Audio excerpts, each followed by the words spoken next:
Енді тігетін болсақ, алдыңғы бөлікті аламыз. Мына алдыңғы бөлік, мынау артқы бөлік. Иықтарын қосамыз бір-біріне. Бір-біріне беттестіреміз. Оның алдында көкірек выточкасын сызып аламыз. Белгілеген ине қойған жерімізді ручкамен үш жағын, екі жағын осылай белгілеп алыңыздар. Бірақ бұл жерге дейін тікпейміз. Бір 5 см жеткізбей тіксек, сол стандарт болады да. Көкіректің ұшына шейін выточка тігудің қажеті жоқ. Бірақ әркім әртүрлі тігеді, сол үшін бірінші 5 см жеткізбей тіккен сол стандарт идеал. Сол үшін мені белгіледім. Ашып қазір мынау жасаған рассечкамыздан мына жерге дейін тігеміз. Міне бір 5 см деген примерно мына жерге шейін. Ол бізде негізі 12-13 қой. 12-13 длина выточки көкіректің. Осы жерге шейін тігеміз қазір екі жағын. Сосын барып екі иықты қосамыз. Міне выточканы алдым, рассечкасын осылай қиғаштау болады. Міне белгілеген жерім стандарт 12-13. Закрепка жасап тігеміз.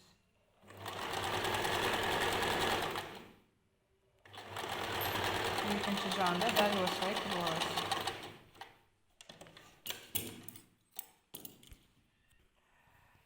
Міне екі жағының выточкасын тіктік көкірек. Енді екі иығын қосамыз.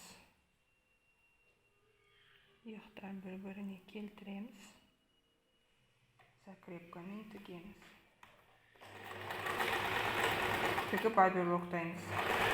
Егер оберлок жоқ болса, косой бейкамен тігесіздер, немесе зигзаг функциясына қойып, міне С-ға қойсаңыздар, инесін көтеріп, С-ға қойсаңыздар, және мынаны екі немесе бір жарым бірге қойсаңыздар, зигзаг функциясы болады. Сол зигзагпен шықсаңыздар болады шетін, немесе косой бейкамен тіксеңіздер болады.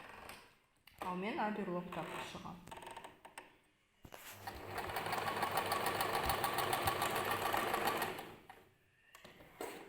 Екінші иығын тігеміз дәл солай. Міне екі иығын тіктім.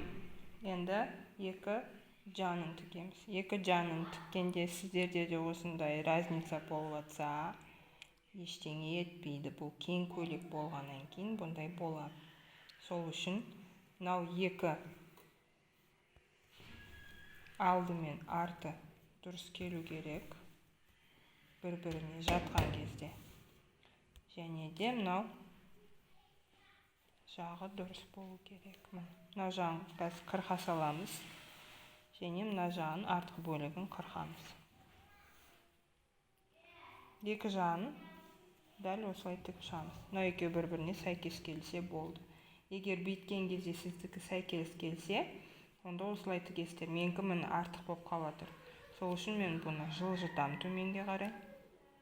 Міне, сол кезде мынау екі алды мен арты қолтық ойындысы дұрыс болды.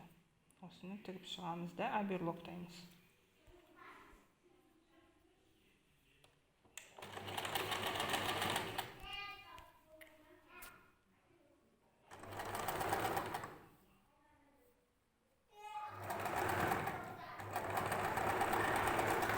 Екінші жағын дәл осылай тігіп шығамыз. Тігістерді тіктік, енді оберлоктап шығамыз.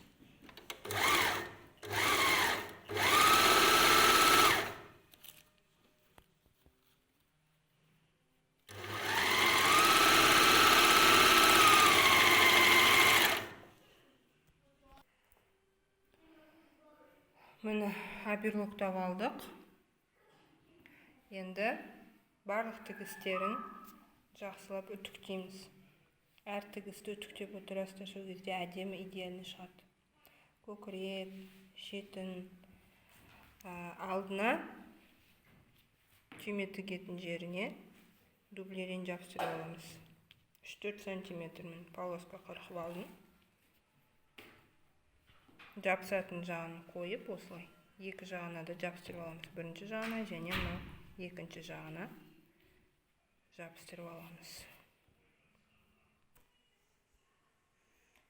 Тігістерін үтіктедік, жабыстырдық дублерин. Осыны қазір бірінші 1 сантиметр, одан кейін 3 сантиметр қайырып, бұл түйме тігетін жері. Осылай шетінен 0,1 строчка жүргіземіз. Түймеге қадайтын жағы. Екі жағын да дәл солай тігіп шығамыз. Бірінші 1 сантиметр қайырамыз, одан кейін 3, сол кезде общий 4 сантиметр қайырылады. Түйме тігетін жері. Енді мынау коррекциясын қырқамыз. Қырқатын кезде бүйтіп бір-біріне беттестіреміз.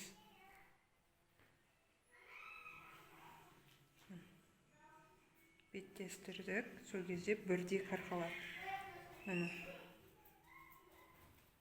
Мына артық жерін бірдей қырқамыз. Оң жақ пен сол жақты. Өстіп аластырды. Мына жағына қарай қырқастыр. Жоғарғы жаққа қарай. Киіп көресіздер. Егер мына ұяқ үлкен болатса 1,5-2 сантиметр. Тігіс мысалы мына жерге түсетін болса 1 сантиметр қырқастыр. 1 сантиметр тігіске кетеді, сол кезде сізде 2 сантиметр. Мына жерден бастап жең басталу керек. Киіп көресіздер, сол кезде білінеді. Киіп көрген кезде жіппен бүйтіп белгілеп алыңыз, немесе инемен. Артық жерін қырқып аластырып, тура осылай бір-біріне беттестіріп, айналдыра қырқып аламыз. Енді мынау артқы бөлігі бізде ұзын болып тұр. Сол үшін бұны түзу етіп қырқып аламыз. Себебі бұл арқасы мынанша артық па бізде 1,5 сантиметр. Дәл солай 1,5 сантиметр түзу етіп алып тастаймыз. Егер сіздерде бұндай коррекция шықпаса, онда жақсы. Ештеңке қырқпайсыздар. Мынау алдын тігеміз енді. Міне 4 сантиметр қайырып, ине қыстырып алдым шатаспас үшін. Енді мына жағын 1 сантиметр қайырып, түзу сызық тігіп шығамыз. 0,1 болсын тігістеріңіз, сол кезде әдемі болады.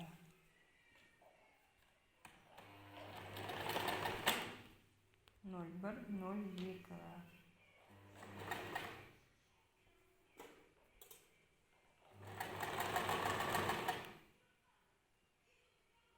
Bir santimetre kare.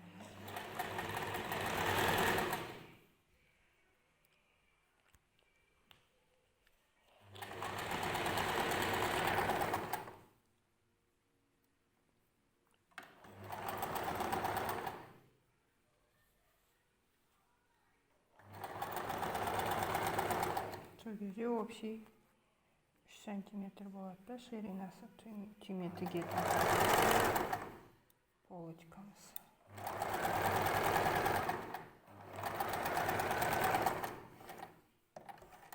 Екінші жағында дәл осылай тігіп шығамыз.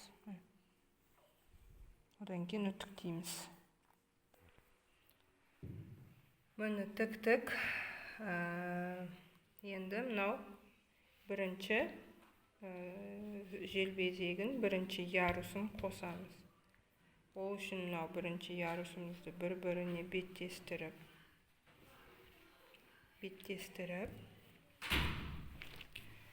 тігеміз, оберлоктаймыз. Бір-біріне тігіп, оберлоктап ашып үтіктейміз да, үстіңгі жағына строчка жүргіземіз да, оны жинаймыз сборкаға. Кішкене сборка шығады бізде бір кеңдіктен, 1,5 метр кеңдіктен слегка кішкене сборка шығады. Егер сіз одан да көп сборка керек десеңіз, тағы да осы бір 40 сантиметрдей қоссаңыз, стандарт көбірек болады сборка. Менікі кішкене ғана, көп керек емес. Әркім өз қалауымен көп сборка керек болса, көбірек қосасыздар. Тағы да дәл осындай ширина қырқып аласыздар. Ұзындық пен кеңдік. Бір 40-50 қоса берсеңіздер болады. Әркім өзінің еркінде. Ал мынау алдын бір-біріне бір-бірінің үстіне қойып, осылай қоясыздар да инемен қыстырып аласыздар. Бұл осылай тігіліп кету керек. Егер сізде зигзаг аберлок жоқ болса, косой бейканы аласыздар, немесе мынау фатин матасы, сетка, жұқа сетка матасын аласыздар да, осылай ширинасы 4-5 см қырқып алып, бір жағынан бір рет, екінші жағынан 2 рет, осылай екі жағын бірдей етіп қайырасыздар да, осыны косой бейка сияқты сізде шығады. Осыны бұлай шетіне тіксеңіз, міне, сол кезде сіздің тігісіңіз әдемі болады да, сетінемейді. Матаңыз сетінемейді, міне. Осылай жабасыздар. Осылай жауып, шетінен 0,1-0,2 см тігіп шықсаңыз, тігісіңізде жабылады. Және киімнің шеті сетінемейтін болады, егер аберлок пен зигзаг жоқ болса. Бұның орнына кәдімгі базарда сатады косой бейка, дәл осылай жасалынған атласный косой бейка жасасаңыз болады. Үстіп шетіне тігіп шығасыз. Екеуінің ортасына саласыз да, сол кезде әдемі болады. Енді тіктік жаңағы бірінші слойымызды бір-біріне қосамыз. Бір-біріне қосар алдында маған мынандай косой бейка тіксеңіздер болады. Для декоративного шва әдемі қылу үшін осылай екеуінің ортасына қойып тігеміз. Сол кезде менде әдемі шығып тұрады бұлай тігістің арасынан. Әрі сәнді, әрі әдемі. Бірақ бұл міндетті емес. Мен мынау шифон матасын алдым. Кіріп шифон сәл қалыңдау, ширинасы 4 см етіп қырқып алдым. Косойынан. Сол кезде екі бүктеген кезде 2 см болады сіздерде. Сіздер кәдімгі косой бейканы қолдансаңыздар болады, немесе ХБ матасын қолдансаңыздар болады. Әркімнің өзінің қалауы. Бұны қолданбай-ақ бір-біріне тігіп кете берсеңіздер болады. Шетін тігіп, жинауға тігіп жатырмын. 1 см тігіп шығамыз да, осыны кейін былай жібінен тартып сборкаға жинаймыз. Мен сборка жасадым. Кішкене сборка болды. Көп емес. Көп қаласаңыздар, тағы мата қосып көбірек жасайсыздар. Мынау жаңағы кант жасау үшін осылай инемен қыстырып алдым. Строчка жүргізбасаңыздар болады, немесе сразу мынамен бірге қосып тіксеңіз болады. Мынау бізде бір-ақ тігіс болғаннан кейін оң немесе сол жақтағы тігіске сәйкестендіресіздер. Артына кеп қалса, не то болады да, артында себеп тігіс жоқ. Мына жерге қазір қыстырып алам. Екі жағына. Осыны тігіп шығамыз қазір. 1 см тігіске қалдырып.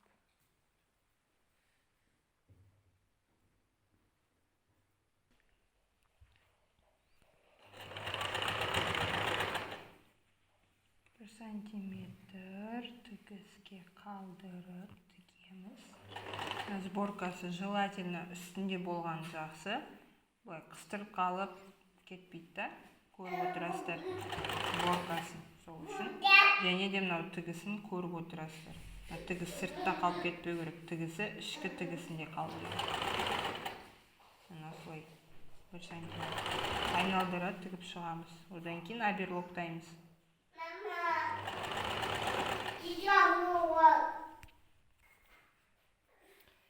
Міне тіктік, аберлоктадық.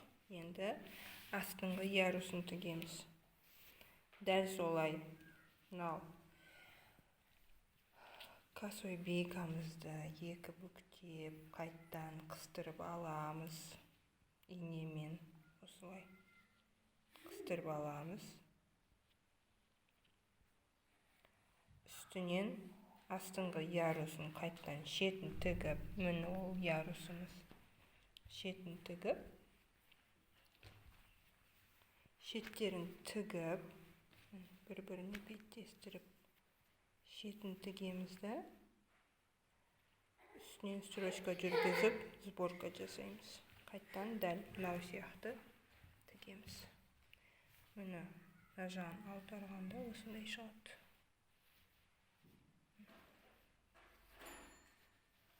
Үтіктейміз үстіне.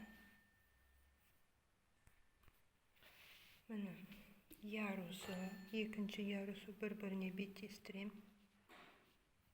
Тігеміз, строчка оберлоктайым. Екінші жағы. Міне. Бір ұзындық қой. Бұны да бір-біріне осылай беттестірем. Строчка жасайым, оберлоктайым. Үстінен 1 сантиметр строчка жасап, сборка жинаймыз. Міне, мынау шетін келгенде айтайын. Айқастыра саласыздар бір-біріне осылай. Мына артығын қырқып тастай саласыздар. Бір-біріне бүйтіп тігудің қажет жоқ. Бүйтіп айқастырып, артығын қырқып тастап, мына жер оберлоктанған кезде өз білінбей кетеді. Мынау шетінен солай істедім. Айқастырдым, білінбей кетті. Тігіспен бірге.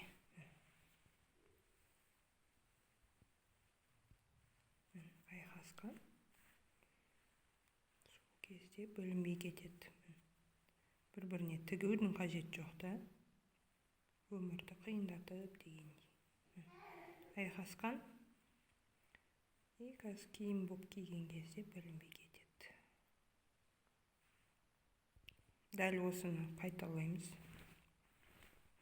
Міне, қыстырып алдым қайттан. Қыстырып алдым инемен.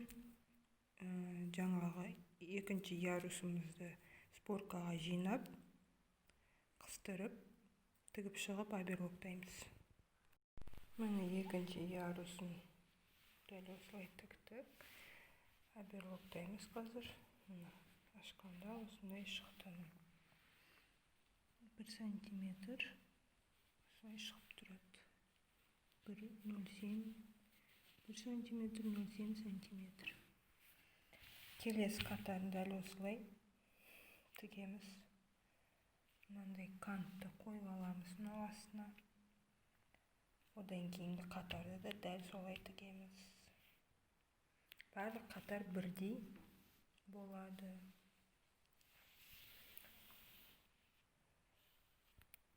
Міне қыздар, бірінші бөлігі үсті мынау. Выточки, міне көкірек выточки, мынау қас алдына түйме тігеміз. Мынау канты. Бұндай жасамасаңыз да болады, бірақ маған осылай жасаған ұнайды. Бірінші бөлігі ярусы, екінші ярусы, үшінші ярусы, және ұзын болсын деп тағы төртінші қостым. Төртінші ярус. Барлығын міне оберлоктадым, тіктім, оберлоктадым. Сіздер де тігіп оберлоктайсыздар.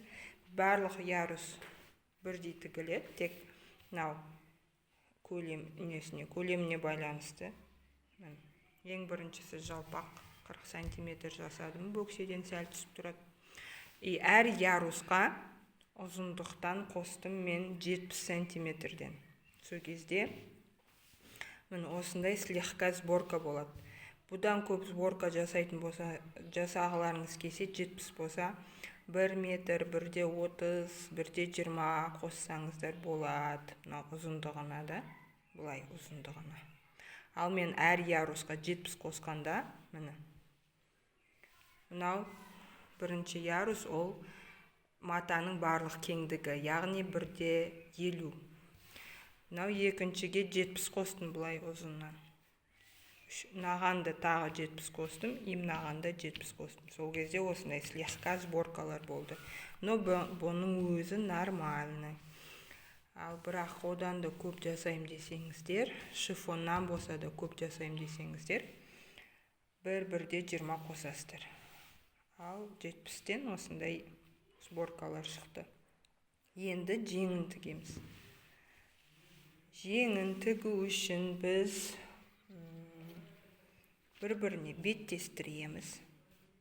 Оң жағын бір-біріне бұлай беттестіріп, екеуінде беттестіріп оберлоктаймыз.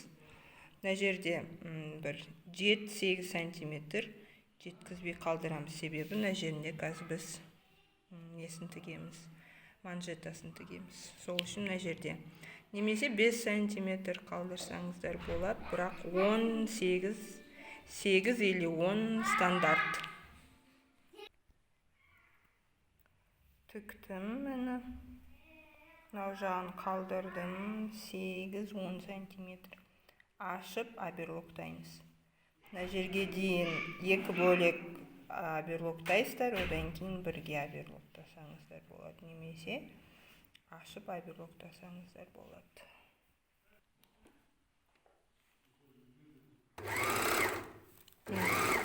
Бір жағын бұлай.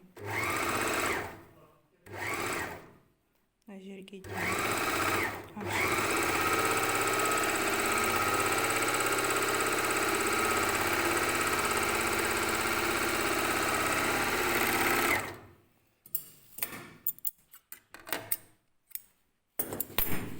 Мынау жағын бетіп оберлоктайсыздар, сонымен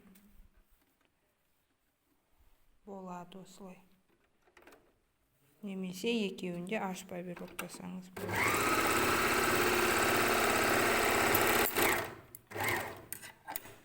Екіншісінде дәл осылай оберлоктап аламыз. Және мынаны 1 сантиметр тігеміз.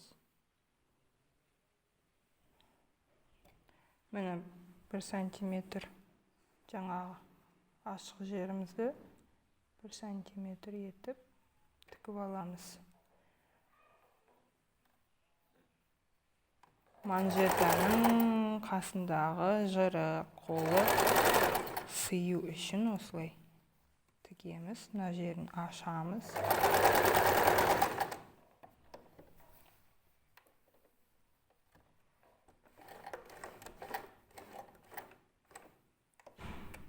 Екінші жағын. Осылай тігіп аламыз да. Үтіктейміз жақсылап. Және мына жерінен строчка істейміз, манжетке сәл сборка болу үшін. 1 сантиметрдей қалдырып строчка жасаймыз. Слегка сборка болады. Екіншісінде дәл осылай тігеміз. Так, жеңімізді тігіп үтіктеп алдық. Міне осындай болу керек. Үстінен тігіс жүрген, мына жерінен тігіс жүрген. Сәл сборка жасаймыз қазір. Екеуі де бірдей. Мынау манжета 2-ге бөліп үтіктеп алдым. Мынандай артық болса қырқып алып тастайсыздар. Міне 2-ге бөліп үтіктедім. Енді мынау жағын дайындаймыз. 3 сантиметр тігеміз бұлай. Теріс қаратып. Міне теріс қаратып. 3 сантиметр тігеміз. Бұлайынан 0,7 тіге берсеңіздер де болады. Бұлай тігіп келіп, бұлай 3 сантиметр тігеміз. Мына жағынан тек бұлай тігеміз. Түзу. Сол кезде мынау 3 сантиметр язычогымыз шығып тұрады. Түйме қадайтын жері 2 петля істейміз. Мына жағында түйме тұрады. Міне түзу жағын тігіп аламыз. 0,7 тіге берсеңіз болады. Мына лапканың ширинасы. Заклепка жасап тігеміз.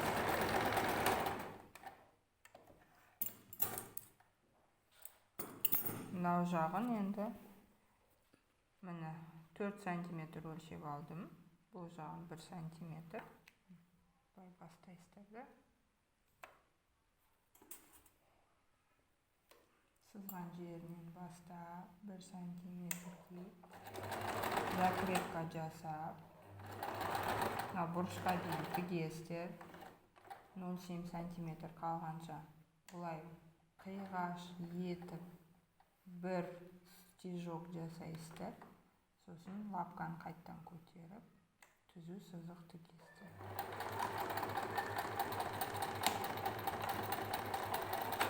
Закрепка жасаймыз. Мынау бұрышын қырқамыз. Міне.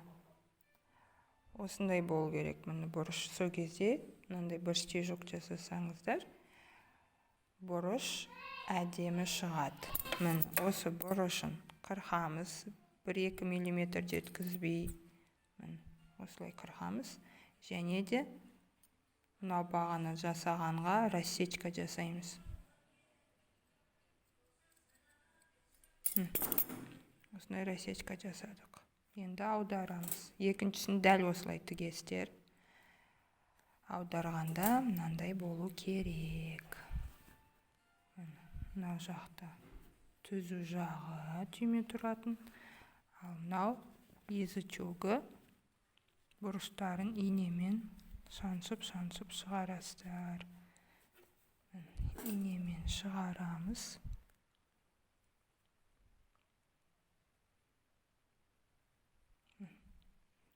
Осындай болды. Мынау жаңа рассечка жасаған жеріміз осылай шығып тұрады.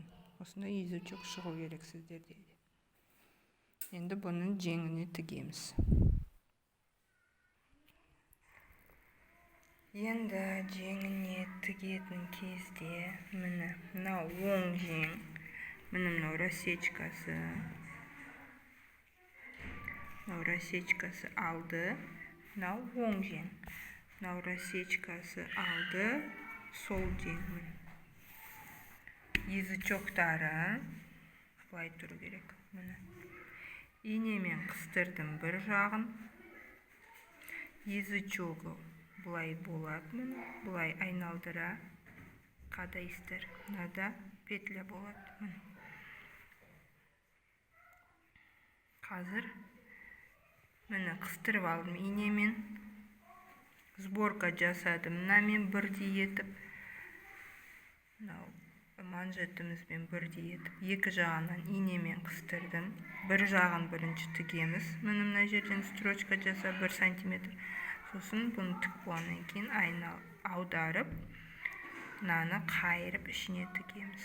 Сол кезде мынау тігіз ішінде қалып кетеді. Мынаның язычогы бұлай тұру керек. И сол қолдың язычогы осылай тұру керек. Түсінікті деп ойлаймын. Екеуін солай тігеміз. Мынаны сборкаға жинадық. Осы қалған неге бірдей етіп жинап аламыз осылай. Кішкене болды сборка, мұны көп емес. Ал егер сізге көп мынандай пышный сборка керек болса, кеңдеу етіп пішесіздер. Менікі сол слегка по стандарту.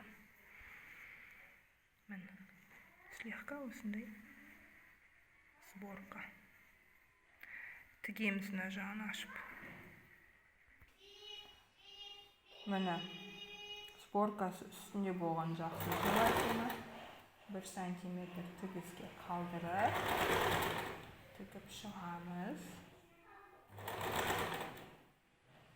Сборка жасаған тігістеріңіз сыртында қалып кетеді.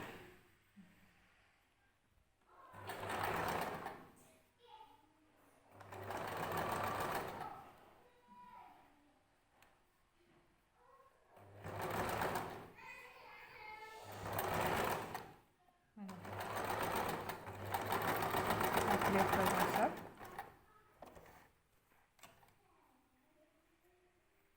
инесін алып, аударып көреміз.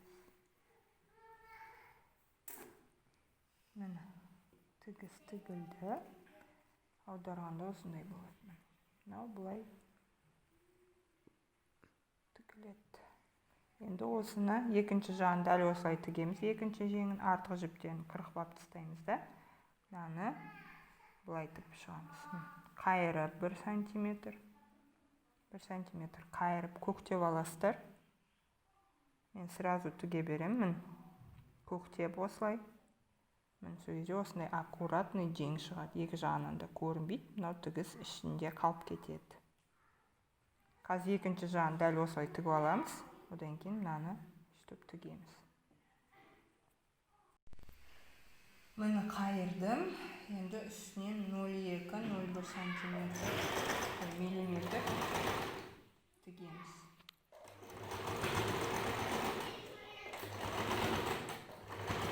Тігіскен 0,1-0,2 миллиметр. Тігіп шығамыз.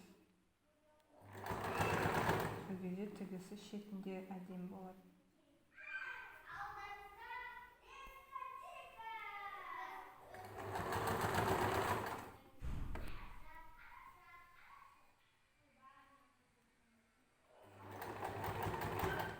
Көктеп тіксеңіздер оңай болады. Тігу. Көктемей тіксеңіздер қиналасыздар. Сол үшін көктеп алыңыздар да.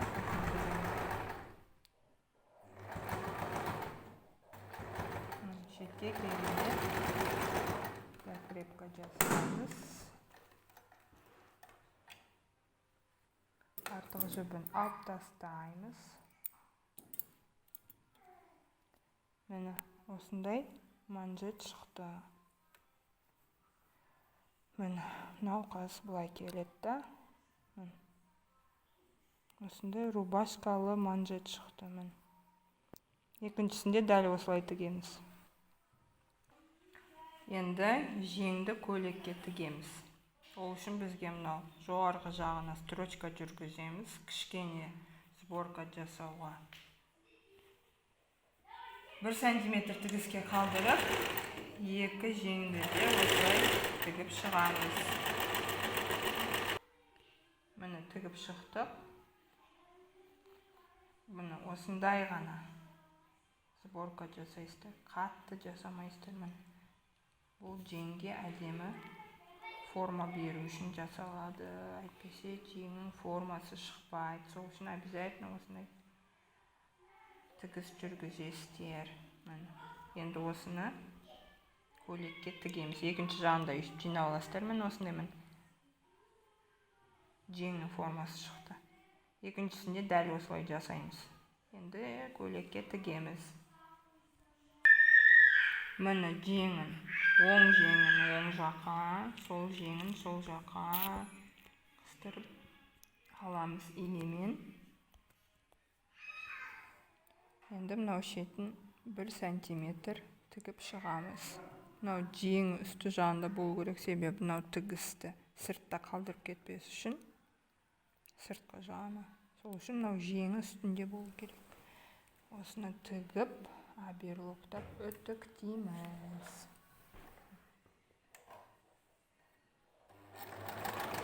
бір сантиметр немесе 1 жарым тігіске қалдырып тігесіздер.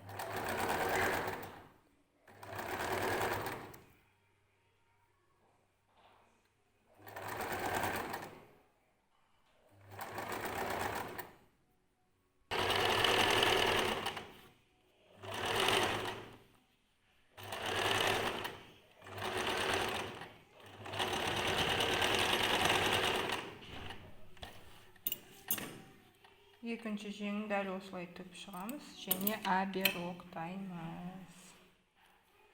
Енесін алайық.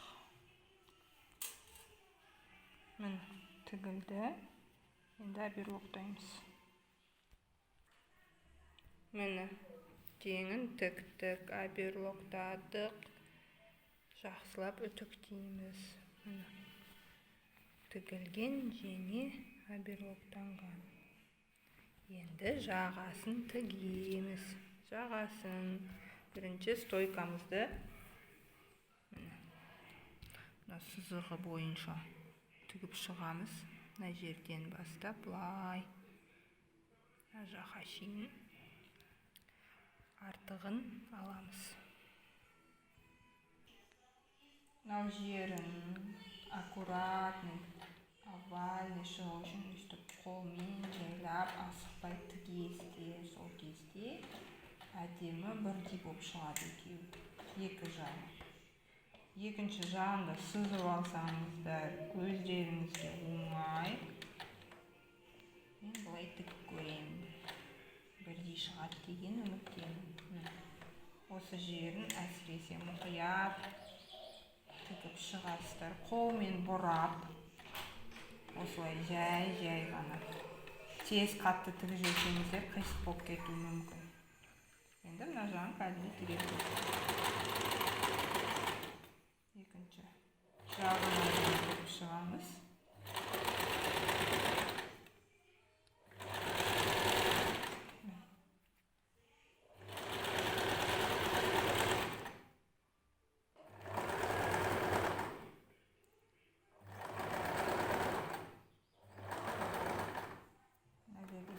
Қайттан қолымен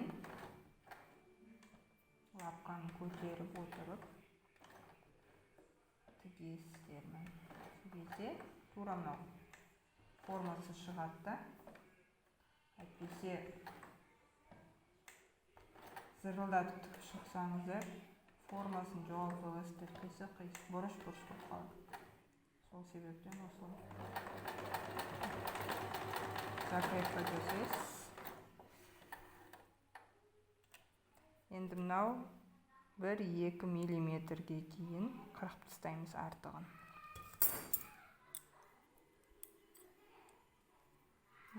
1-2 миллиметр қалдырып, грубый болмайды сол кезде аударғанда.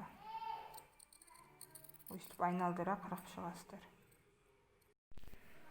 Міне 1-2 миллиметр қалдырдым. Енді аударып үтіктейміз. Бай аударып аласыздар да жақсылап үтіктейсіздер. Міне үтіктедік аударып. Мына жерін тексересіздер. Екеуі бірдей ма?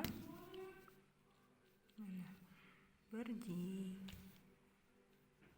Түзу қойып. Аха, міне бірдей болды. Енді осыны мойнымызға тігеміз. Манжет сияқты осыны қыстырып аламыз. Міне жағаны, бір жағын қыстырып алдым. Көктеп шығыңыздар сіздер, сосын тігіңіздер, оңай болады. Мен қазір осылай тігем. Міне инемен қыстырып алдым 5-6 жерінен. Мына ұшын келтіресіздер, мына ұшына келтіресіздер. Мынау бұрышты, мынау бұрышқа. И 1 сантиметр тігіске қалдырып тігеміз. Міне мына бұрышынан бастап тігетін кезде ашамыз. 1 сантиметрдей қалдырамыз тігіске ашып. Закрепка жасап, айналдырып тігіп шығамыз. Міне тігіп шықтық. Енді бағана манжетті тіккендей мынау тігісті ішіне қалдырамыз.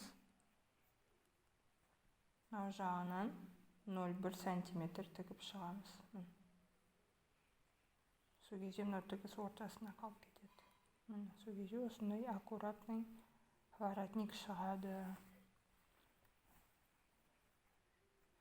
0,1 сантиметр тігеміз. Қайырдым. Көктеп шығыңыздар сіздер. Тура үстіп қайырып. Міне бүйтіп.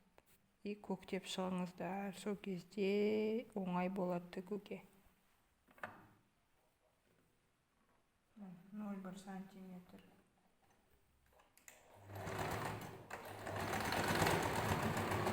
0,1 сантиметр тіксеңіздер, аккуратный болып көрінеді да тігістеріңіз. Сол үшін 0,1 сантиметр тіккеніңіз жақсы. Осылай айналдыра тігіп шығасыз. Одан кейін үтіктейміз. Міне тігіп шықтық.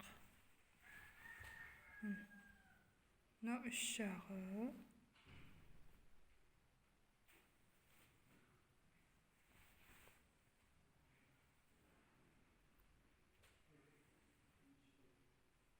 Мына сырт жағы.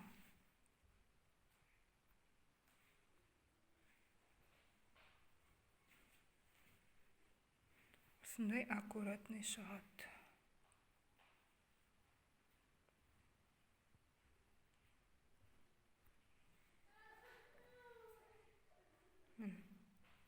Сырт жағы. Мына үш жағы. Осындай аккуратный шығады. Енді үтіктейміз. Сонымен петля тігеміз. Енді петля белгілеп аламыз. Міне петля әртүрлі жасасаңыз болады. 3 сантиметр, 4-5 кете береді. Ал мен стандарт жасадым 7. Ара қашықтықтары 7 сантиметр. Мына жерден белгіледім міне ручкамен. Бір точка жасайсыздар. Мынау міне сіздің мынау ара қашықтық қанша бізде? 3 болса, 3-тің дәл ортасына жасайсыздар петляны. Ұзыннан жасайды. Бұлай жасасаңыздар да болады. Жиі түйме жасау үшін. Бірақ стандарт ұзыннан болады петлялар. Міне. Түймеңізге байланысты, менікі кішкентай жемчуг түйме болғандықтан мен 1,5 сантиметр жасадым. Ұзыннан белгілеп алдым. Міне. Бірінші түймеміз 7 сантиметрге келгенде екінші түймеміз міне 1,5. Арғарай осылай ара қашықтықтары 7 сантиметрден стандарт белгілейсіздер. Түймеңіз үлкен болса 2 сантиметр, 2,5 сантиметр белгілей бересіздер. Ол түймеге байланысты. Және түйменің ара қашықтығын жиі істеңіз де өзіңіз білесіз. Одан да алыс жасасаңыз да болады. 10 сантиметр, 9, 8. Бірақ стандарт осы 7 сантиметр. Стандарт бойынша жасаймыз. Енді осы петлялар тігеміз.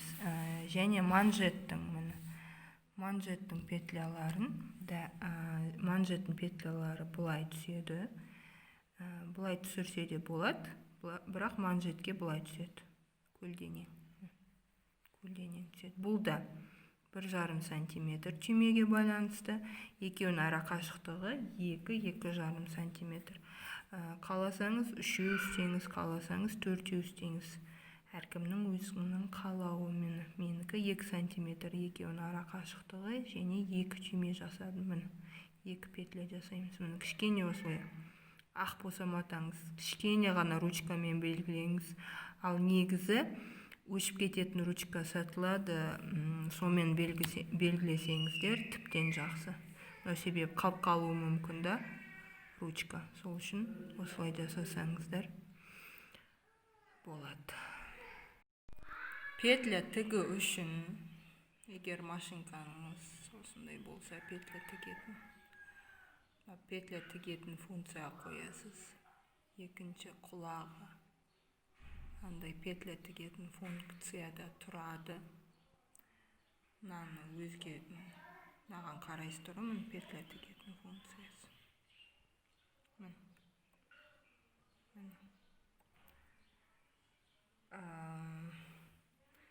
Лапкасын ауыстырасыз. Міне петля тігетін лапка. Және мынау көтеріліп тұрған түсіресіз.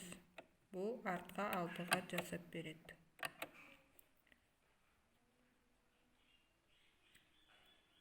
Енді петлямызды тігейік. Петля жасаймыз. Белгілеген жеріміздің алдынан артқа қарай тігеді мен машинкам. Сіздердікі білмеймін қалай тігеді. Петля жасаймыз. Функцияларын бәрін қойып алдық. Менікі алдынан артқа қарай жүреді. Сол үшін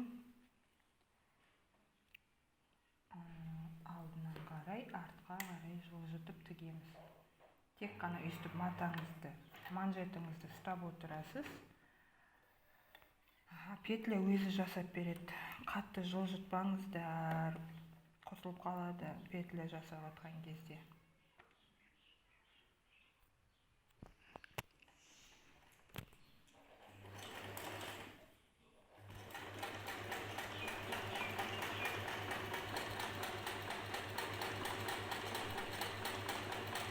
Өзі тігеді.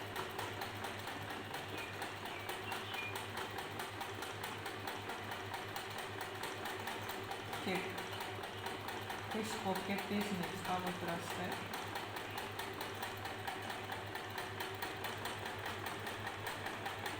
Әрбір машинкасы әртүрлі тігеді.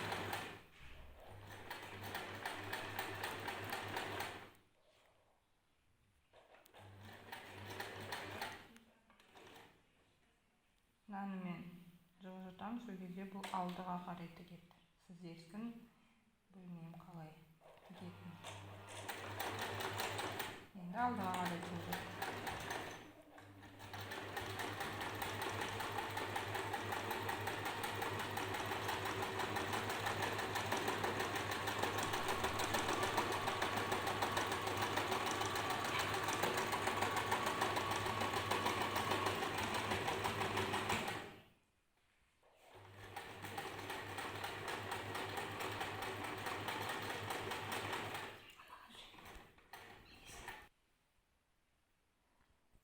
Міне осындай петля шықты. Осы жерін кішкене тіл жібересіздер да.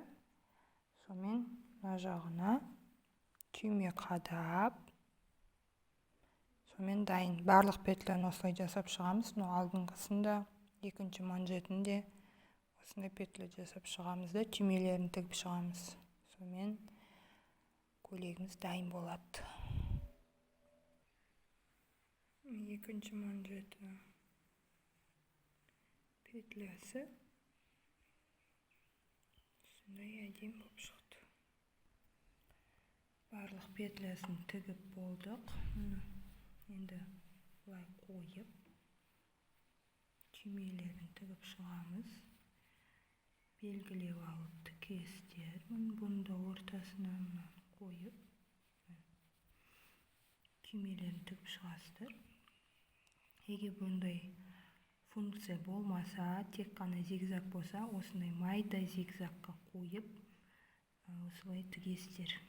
Андай функция болмаса, түйме тігетін майда зигзагпен бірінші матаға тік көресіздер, бөлек матаға, қалдық матаға, сосын киімге тігесіздер. Бірден киімге тікпеңіздер, құртып аласыздар. Араларын бәрін қазір кішкентай қайшымен тіліп, түймесін тігіп, сонымен етегін қайырамыз, киіміміз дайын болады. Етегін оберлоктап 1 сантиметр қайырамыз. Міне түймелерін тіктік, қададық, жақсылап бәрін үтіктедік.